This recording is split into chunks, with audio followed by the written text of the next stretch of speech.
खेतपुर नाम का एक गांव जिसके ऊपर एक बहुत ही गहरा साया मंडरा रहा था। एक ऐसा साया जो डर और अंधविश्वास से बना था। आज हम उसी गांव की एक ऐसी खौफनाक दास्तां में उतरेंगे जहां बदले की आग ने सब कुछ जलाकर राख कर दिया। जरा सोचिए, एक ऐसे गांव के बारे में जहां 3 महीने से बारिश की एक बूंद नहीं गिरी। आसमान जैसे रूठ गया था, जमीन प्यास से फट चुकी थी और लोगों के दिलों में उम्मीद की जगह धीरे धीरे अंधविश्वास लेता जा रहा था। सबको यही लग रहा था कि या तो देवी कालिका उनसे नाराज है या किसी ने उनके गांव को श्राप दे दिया है। और इसी कहानी के बिल्कुल बीचों बीच है सावित्री। वो सिर्फ गांव की दाई या वैद्य नहीं थी, बल्कि लोगों के लिए एक उम्मीद की तरह थी। लोगों ने प्यार से वैद्यमयी बुलाते थे, क्योंकि ये माना जाता था कि उनकी जड़ी बूटियों में जिंदगी देने की ताकत है। हर घर में उनकी इज्जत थी, लेकिन शायद किस्मत को कुछ और ही मंजूर था।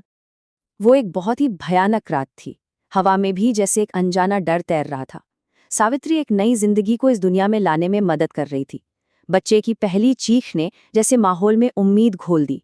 लेकिन अगले ही पल जब लोगों ने रूपा को बेजान पाया, तो वो उम्मीद खौफ और इल्जामों के अंधेरे में गुम हो गई। बस एक पल, और देखते ही देखते सब कुछ बदल गया। जो सावित्री कल तक गांव की वैद्यमयी थी, आज गांव वालों की नज़र में एक चुड़ैल बन चुकी थी।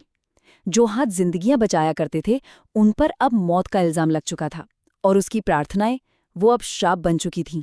मुखिया की अगुवाई में एक गुस्साई भीड़ आई, लेकिन उस भीड़ के कानों तक सावित्री की कोई चीख, कोई दलील नहीं पहुंची। उसकी झोपड़ी को आग के हवाले कर दिया गया और उसे उस गांव से बाहर निकाल दिया गया जिसकी उसने अपनी पूरी जिंदगी सेवा की थी। जाते जाते सावित्री के मुंह से जो शब्द निकले, वो सिर्फ शब्द नहीं थे, वो आने वाले एक भयानक तूफान की चेतावनी थे। गांव से निकाले जाने के बाद सावित्री जंगल के अंधेरे में कहीं खो गई।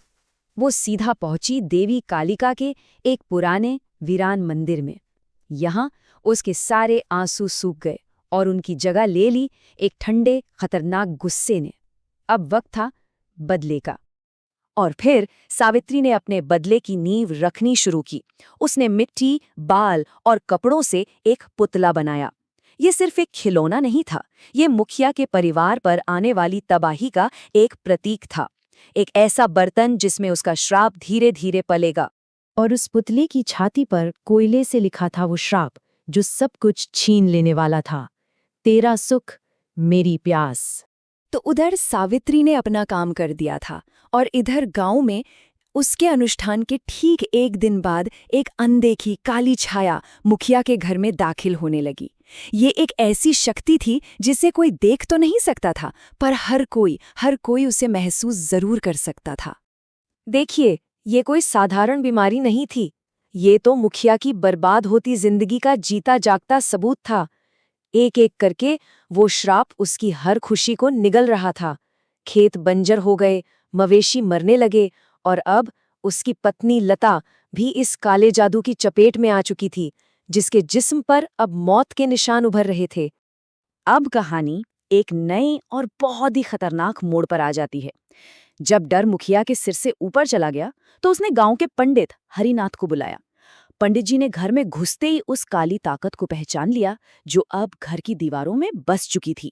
पंडित हरिनाथ ने बताया कि ये कोई मामूली बात नहीं, बल्कि काला जादू है। एक ऐसा जादू जिसमें किसी की रूह को एक बेजान चीज से बांधकर उसकी सांसें तक खींची जा सकती हैं। उन्होंने मुखिया को चेतावनी दी कि अगर पूर्णिमा की रात से पहले उस पुतले को ढूंढकर नष्ट नहीं किया गया, तो मौत को कोई नहीं टाल सकता। तो अब सबसे बड़ा सवाल यही था कि वो पुतला आखिर था कहाँ। पंडित की दृष्टि उन्हें रात के अंधेरे में जंगल के उसी खंडर हो चुके मंदिर तक ले गई जहां से ये सारा कहर शुरू हुआ था। और फिर वो खौफनाक पल आया। उनके फावड़े जमीन के नीचे किसी नर्म चीज से टकराए। जब उन्होंने मिट्टी हटाई, तो सामने लता के दुपट्टे में लिपटा वो पुतला था। उसके सिर पर लता के बाल चिपके हुए थे और गले में वो काला धागा जिस पर लाल मोती खून की बूंद की तरह चमक रहा था। अब हम कहानी के उस आखिरी और सबसे खौफनाक हिस्से में पहुंच चुके हैं, जहां श्राप को तोड़ने की हर कोशिश मौत को और करीब ले आती है। देखिए, ये कोई मामूली जादू नहीं था जिसे आसानी से तोड़ा जा सके। जैसे ही मुखिया ने उस पुतले को जलाने के लिए मशाल आगे बढ़ाई, मंदिर के खंडरों से एक भयानक आवाज गूंजी, तुम्हारा अंत, मेरा बदला। और एक झटके में सारी मशालें बुझ गईं। वो श्राप अब जिंदा हो चुका था। हताशा में मुखिया ने एक पत्थर उठाकर पुतले को तोड़ने की कोशिश की, लेकिन उससे सिर्फ वो काला धागा टूटा और वो लाल मोती अंधेरे में कहीं खो गया। तभी पंडित जोर से चीखा, अनर्थ हो गया, ये अभिशाप अब तुम्हारे खून में उतर चुका है। और आखिर में उस काले जादू ने अपनी कीमत वसूल ही ली। अगली सुबह लता की बेजान लाश मिली और उसके ठीक बगल में पड़ा वो पुतला इस बात का सबूत दे रहा था कि बदला पूरा हो चुका है। पुतले का गला ठीक उसी जगह से झुलसा हुआ और काला पड़ गया था जहां से किसी की जान ली जाती है। तो हम इस कहानी का अंत सावित्री के इसी सवाल के साथ करते हैं, कौन सच में जिंदा है और कौन मरा हुआ? ये सवाल हमें सोचने पर मजबूर करता है, अंधविश्वास के खतरों पर, एक भीड़ के फैसलों पर और एक ऐसे बदले पर जो शायद मौत के बाद भी जिंदा रहता है।